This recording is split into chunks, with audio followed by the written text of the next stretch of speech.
Welcome to in my YouTube family. मैं आज Hercules explain करने वाला हूं, जो कि बहुत ही शानदार होने वाली है। चलिए आते हैं मेन स्टोरी लाइन की तरफ। मूवी का स्टार्ट एक बच्चे के जन्म पर होता है। यहाँ के लोग ज़्यूस देवता को पूजते हैं और ये बच्चा उसी देवता का दिखाया गया है। उसकी माँ ने उसका नाम हर्क्यूलिस रखा है। ज़्यूस देवता की वाइफ हेरा को जब पता चलता है कि ये बच्चा ज़्यूस देवता का है और वो भी एक इंसान से, तो इस बच्चे को मारना चाहती है। वो एक ही शर्त पर उसे जिंदा छोड़ेगी, अगर ये 12 कारनामे करेगा। इसके बाद हर्क्यूलिस बड़ा हो चुका है, जो 7 मुंह वाले सांप का मुकाबला कर रहा है। इसके बाद जंगली सुअर से लड़ाई कर रहा है। सबसे आखिर पर नीमिया का शेर, जिसके बदन पर कोई तीर भी असर नहीं करता। हर्क्यूलिस उसको भी अपनी पूरी ताकत से मार ही देता है। इसके बाद सीन शिफ्ट होता है, जहां पर हर्क्यूलिस के बांजे को कुछ लोगों ने बंदी बनाया हुआ होता है। वो उसे मारने ही वाले होते हैं, तो हर्क्यूलिस आकर उसे बचा लेता है। अगले ही सीन में एक रानी को दिखाया जाता है, जो कि हर्क्यूलिस को मिलने आती है, जो इसे बताती है कि आपकी हमारे मुल्क को बहुत ज्यादा जरूरत है। असल में हर्क्यूलिस और उसके दोस्त सोने के सिक्कों के बदले लड़ाई करते हैं। खैर अब हर्क्यूलिस राजा के महल पहुंच जाता है। वहां पर शहजादी आर्जिना का बेटा आरियस मिलने आता है, जिसको हर्क्यूलिस के सारे कारनामे जुबानी याद होते हैं। साथ ही फ्लैशबैक में हर्क्यूलिस को अपनी बीवी और बच्चों की भयानक मौत याद आ जाती है, जो कि किसी ने मार दिए थे। इसके साथ ही फौज का सरबराह हर्क्यूलिस को अंदर आने का हुक्म देता है। राजा हर्क्यूलिस को बताता है कि मुल्क कई हिस्सों में बढ़ चुका है, बहुत से सिपाही मारे जा चुके हैं, उनकी जगह किसानों को भर्ती करना पड़ रहा है। राजा हर्क्यूलिस को बताता है कि उनको रीसस का खतरा है। रीसस एक जादूगर है जो फौज के दिमागों पर काबू पाकर तबाही मचा रहा है। उसके पास धड़ घोड़ों का और सर इंसानों वाली फौज है, जिसको सिर्फ एक देवता ही मार सकता है। और अब इनके दरमियान सोने के सिक्कों के बदले लड़ने के लिए मामला तय पा जाता है। हर्क्यूलिस फौज की सलाहियतें चेक करता है, जो उसे मायूस कर देती हैं। राजा के जासूस खबर लेकर आते हैं कि रीसस की फौज बड़ी तेजी से आगे बढ़ रही है, हमें अभी उन पर हमला करना होगा। यह सुनकर हर्क्यूलिस राजा को कहता है कि हमारी फौज अभी इसके लिए तैयार नहीं है, मगर राजा के हुक्म के मुताबिक उनको जंग के लिए निकलना पड़ता है। एक जगह हर्क्यूलिस को शक पड़ जाता है और वो फौज को पैदल चलने का हुक्म देता है। वो देखते हैं कि रीसस की फौज ने एक और गाँव में बहुत तबाही फैलाई हुई है और बहुत सी लाशें बिखरी पड़ी है। हम जाल में फंस चुके हैं। इस बात का पता उस वक्त लगता है जब ये सारी लाशें जिंदा होकर उन पर हमला कर देती हैं।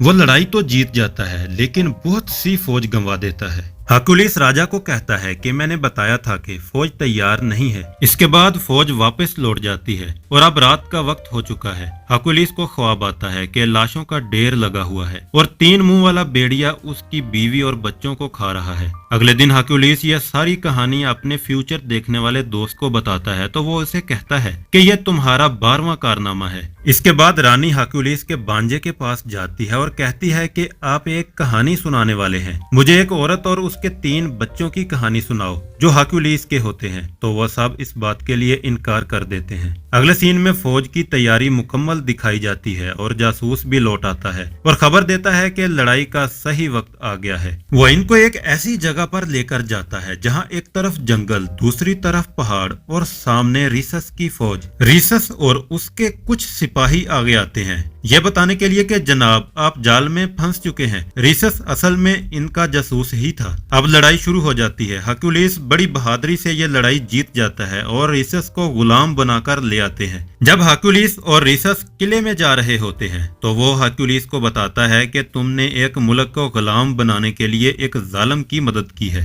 अगर राजा इतना ही ईमानदार होता तो उसको तुम्हारी जरूरत क्यों पड़ती। यहाँ पर हर्क्यूलिस को पता चलता है कि वो गांव भी राजा ने ही जलाए थे। यह सब एक धोखा था। असल में राजा ही पूरे यूनान पर हुक्मरानी करना चाहता है। इसके बाद हर्क्यूलिस रानी को पकड़कर पूछता है कि तुमने मुझसे झूठ क्यों बोला। तो रानी बताती है कि उसने अपने बेटे को बचाने के लिए ऐसा किया, वरना राजा इसके बेटे को मार देता। राजा अब बूढ़ा हो चुका है, इसके मरने के बाद मेरा बेटा एक अच्छा हुक्मरान बनता। इसके बाद हर्क्यूलिस और इसके दोस्तों को सोना देकर निकाल दिया जाता है, लेकिन हर्क्यूलिस को शर्मिंदगी होती है और वो जाने से इनकार कर देता है। हर्क्यूलिस का एक दोस्त तो सोना लेकर निकल जाता है, मगर हर्क्यूलिस जाकर किले पर हमला कर देता है। मगर उन सब को कैद कर लिया जाता है। कैद खाने में हरक्यूलिस के पास वो राजा आता है जिसके पास हरक्यूलिस पहले रहा करता था। यहाँ पर वो हरक्यूलिस को बताता है कि उसकी वाइफ और बच्चों को मैंने ही मारा था। उस रात तुम्हें शराब में कुछ मिलाकर बेहोश कर दिया गया था और तुम्हारे बीवी बच्चों पर